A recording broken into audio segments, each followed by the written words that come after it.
Welcome back dear students. आज हम C++ में इनहेरिटेंस को पढ़ने वाले हैं और देखने वाले हैं कि ये कितने टाइप्स का होता है। So first of all I want to wish you all a very happy Republic Day in advance and we are really very grateful to our brave soldiers. चलिए शुरू करते हैं। इनहेरिटेंस का जो कंसेप्ट है उसमें हमें ये पता चलता है कि इट इज़ अ कैपेबिलिटी कि अभी तक हमने देखा है कि कोई भी क्लास है हमारे पास में, ठीक। तो यदि कोई क्लास है तो एक क्लास से दूसरी क्लास को जब हम डिराइव करते हैं तो इस कैपेबिलिटी को कहा जाता है इनहेरिटेंस। तो डिराइव क्यों करते हैं? क्योंकि मान लो आपने एक क्लास बनाई है, उसमें कुछ फंक्शंस और मेंबर्स ले रखे हैं, data members and member functions, ठीक। तो ये उसकी क्या हो गई, प्रॉपर्टीज़ एंड कैरेक्टरिस्टिक्स। अब यदि हम चाह रहे हैं कि दूसरी जो हम क्लास बनाने वाले हैं उसमें कुछ प्रॉपर्टीज़ तो जो ऑलरेडी बनी हुई क्लास है उसके जैसी है और कुछ नई प्रॉपर्टीज़ ऐड हो रही हैं, तो उस केस में क्या कर सकते हैं, हम उस पुरानी वाली क्लास को इनहेरिट कर सकते हैं, ठीक है। तो ये कह सकते हैं हम कि the capability of a class to derive properties and characteristics from another class is called inheritance, ठीक है। तो जिस भी क्लास को मान लो ये थी, एक क्लास बनी हुई है पेरेंट क्लास और दूसरी क्लास जो हमने बनाई उसका नाम है चाइल्ड क्लास। तो पेरेंट क्लास की जितनी प्रॉपर्टी एंड कैरेक्टरिस्टिक्स थी वो सारी चाइल्ड क्लास में आ जाएंगी, ठीक है। तो इस क्लास को कहेंगे या तो पेरेंट क्लास या फिर सुपर क्लास या फिर बेस क्लास, ठीक।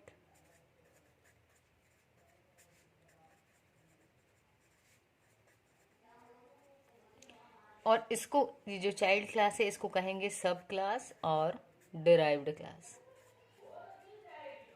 राइट। ये हो गई हमारी दो क्लासेस। तो इनके बारे में पढ़ते हैं। सब क्लास क्या होता है? जो क्लास किसी दूसरी क्लास की प्रॉपर्टीज को इनहेरिट कर रही है उस क्लास को कहा जाता है सब क्लास या फिर चाइल्ड क्लास। और सुपर क्लास किसको बोलते हैं? वो क्लास जिसकी प्रॉपर्टीज कोई दूसरी क्लास इनहेरिट कर रही है, तो उस क्लास को कहेंगे हम सुपर क्लास। एक कंसेप्ट यहाँ पर क्लियर होना चाहिए कि जब भी हम किसी क्लास से दूसरी क्लास को डिराइव कर रहे हैं, है ना, तो ये जो आपकी क्लास है इसमें इसके सारे फीचर्स आ जाएंगे, प्लस क्योंकि ये एक नई क्लास है अपने आप में तो इसमें खुद के भी फीचर्स होंगे। तो यदि हम इसका कोई लाइफ एग्जांपल लें तो मान लो कि जो हमारे पेरेंट्स होते हैं उनसे हम कुछ ना कुछ प्रॉपर्टीज इनहेरिट करते हैं, है ना, जो उन्होंने बनाई होती है, राइट। लेकिन क्या हम सिर्फ उसी पर डिपेंड करते हैं? नहीं, हम खुद से भी मेहनत करके अपनी भी प्रॉपर्टी जो है वो भी बनाते हैं, है ना। तो वही चीज़ है यहाँ पर क्लास के कंसेप्ट में भी कि जब हम क्या कर रहे हैं, पेरेंट क्लास से चाइल्ड क्लास को डिराइव कर रहे हैं, in that case child class में सारी प्रॉपर्टीज़ आएंगी पेरेंट की, लेकिन इसकी खुद की भी कुछ प्रॉपर्टीज़ होंगी। तो ये हम आगे जैसे जैसे जाएंगे वैसे वैसे इसको डिस्कस करेंगे, ठीक है। तो आज हम और देखने वाले हैं कि जो इनहेरिटेंस है ये कितने टाइप्स के हो सकते हैं। So first is single inheritance. इसका भी डायग्राम सेम ऐसा ही बनेगा जो मैंने आपको बेसिक कंसेप्ट समझाने के लिए यहाँ लिखा था। तो सिंगल इनहेरिटेंस में क्या होता है, यहाँ पर एक क्लास से सिर्फ एक ही क्लास डिराइव होगी, ठीक। मतलब one base class and only one derived class.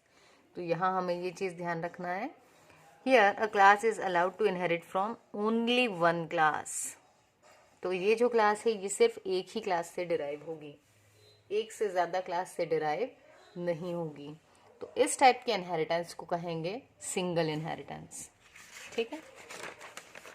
Next है हमारे पास में मल्टीपल इनहेरिटेंस। जैसा कि नाम से ही पता चल रहा है, मल्टीपल यानी जो आपकी चाइल्ड क्लास है उसकी एक से ज़्यादा पेरेंट क्लास या फिर सुपर क्लास हो सकती है। So here a class can be inherited from more than one class. तो एक क्लास पहले सिर्फ एक से एक ही डिराइव हो रही थी, अभी दो पेरेंट क्लास हैं और उससे एक चाइल्ड क्लास डिराइव हो रही है, ठीक है। ऐसा कब हो सकता है? मान लो कि ये जो क्लास है हमारी, ये है स्टूडेंट नाम की क्लास, ठीक। ये मान लो कोई स्टूडेंट नाम की क्लास है, अब ये जो स्टूडेंट है इसके पास में इसने किसी न किसी कोर्स को भी ऑप्ट किया होगा, तो कोर्स से रिलेटेड डिटेल्स भी हमें चाहिए। और मान लो इसकी कोई हॉबी हो, ठीक है, तो ये अलग अलग क्लासेस थी, लेकिन जब हम इस स्टूडेंट के कंटेक्स्ट में बात करेंगे तो हम उसके कोर्स से रिलेटेड भी बात करेंगे और उसकी हॉबी से रिलेटेड भी, ठीक है। तो यहाँ पर क्या है, एक से ज़्यादा बेस क्लास बनी और उन दोनों को मिला करके ये डिराइव्ड क्लास, तो यहाँ के भी फीचर्स आएंगे प्लस यहाँ वाले फीचर्स भी आएंगे, राइट। सिमिलरली थर्ड टाइप होता है मल्टी लेवल इनहेरिटेंस का। मल्टी लेवल में क्या हुआ, इस क्लास से हमने इसको डिराइव किया और ये जो इसको हमने डिराइव किया था उससे हमने किसी और को भी डिराइव किया, मतलब ये थी हमारी सुपर क्लास। जब ये सुपर थी तो ये क्या बन गई, सब क्लास, ठीक है, यानी इसमें से हमने इसको डिराइव किया। लेकिन अब क्या हुआ, सी वाली क्लास के लिए ये क्या बन चुकी है, सुपर या फिर पेरेंट क्लास, और ये जो सी वाली क्लास है ये क्या बन गई, सब या फिर चाइल्ड क्लास। कंफ्यूज नहीं होना है।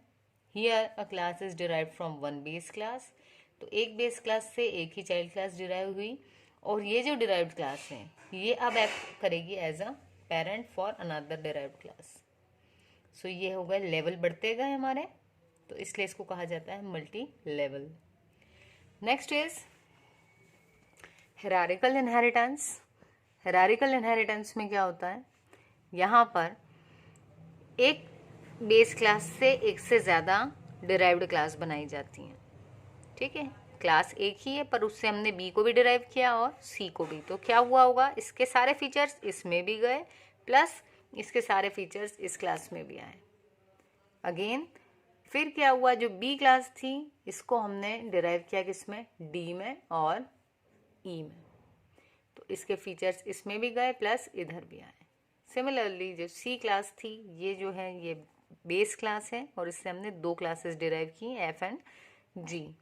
तो जब भी हमारे पास में एक बेस क्लास हो और उसमें से हम एक से ज़्यादा क्लासेस को डिराइव करते हैं तो इसको कहते हैं हम हायरार्किकल इनहेरिटेंस, ठीक है।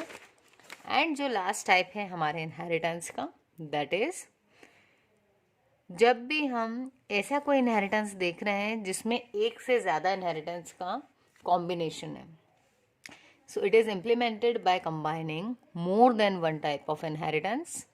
जैसे अगर हम यहाँ का एग्जाम्पल देखें तो क्योंकि अभी हम पीछे से एग्जाम्पल्स देखते हुए आए हैं यहाँ तक, तो हम ये देख सकते हैं ये सिंगल इनहेरिटेंस है, एक बेस क्लास से एक हमने क्लास डिराइव की है, and this is the reason why it is called single inheritance, ठीक है। यही देखा था हमने, देखें यहाँ पर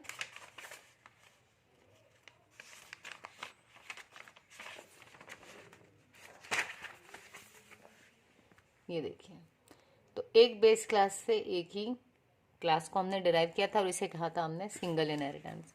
उसके बाद जो सेकेंड टाइप था ये वाला, जिसमें एक बेस क्लास से एक से ज़्यादा डिराइव्ड क्लास बनी थी, तो क्योंकि एक हायरार्की दिख रही है, हायरार्की मतलब जैसे होता है बॉस सबसे ऊपर, उसके नीचे मान लो ये मैनेजर है, उससे नीचे दूसरे एग्जीक्यूटिव्स थे और उनके नीचे और सबॉर्डिनेट्स, ठीक है, तो ये एक हायरार्की बन गई।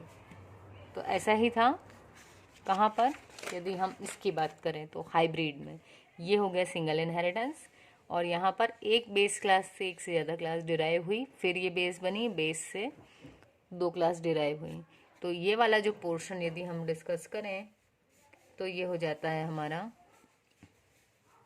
हायरार्किकल इनहेरिटेंस, और यदि इसको देखें तो ये हो जाता है हमारा सिंगल इनहेरिटेंस। तो जब भी ऐसा कोई इनहेरिटेंस है जिसमें एक से ज़्यादा इनहेरिटेंस की कॉम्बिनेशन है तो उसको बोलते हैं हाइब्रिड इनहेरिटेंस, ठीक है। तो इनहेरिटेंस की ज़रूरत क्यों पड़ी, तो इसकी ज़रूरत पड़ी रीयूजेबिलिटी के कारण। जो इसका मोस्ट इम्पॉर्टेंट रीज़न है दैट इज़ रीयूजेबिलिटी, ठीक है। क्यों रीयूजेबिलिटी, इसलिए क्योंकि इस क्लास के जो फीचर्स थे यदि उसकी रिक्वायरमेंट हमको दो क्लास में लग रही है और हम उसको इनहेरिट नहीं करते तो जो कोड हमने ए में लिखा है वो पूरा का पूरा कोड मुझे सी में भी लिखना पड़ता और डी में भी लिखना पड़ता, तो काम हमारा बढ़ जाता। जबकि हमने क्या किया, जो कॉमन फीचर्स थे वो ए में रख दिए, और फिर उसको डिराइव कर लिया। तो आपको ये अलग से 2 बार लिखना कम हो गया, क्योंकि आपने उसको सिर्फ एक बार लिख दिया है। ठीक है, तो code reusability is the basic reason जहाँ पर इनहेरिटेंस की ज़रूरत पड़ती है। सो आने वाले वीडियोस में हम इंडिविजुअली एक एक इनहेरिटेंस को डिस्कस करेंगे। एंड आई होप आपको वीडियो समझ में आई होगी। यदि वीडियो समझ में आई हो तो उसको अपने फ्रेंड्स के साथ भी शेयर करें। एंड यदि आपने चैनल अभी भी सब्सक्राइब नहीं किया है तो please do subscribe the channel and like the video. Thank you.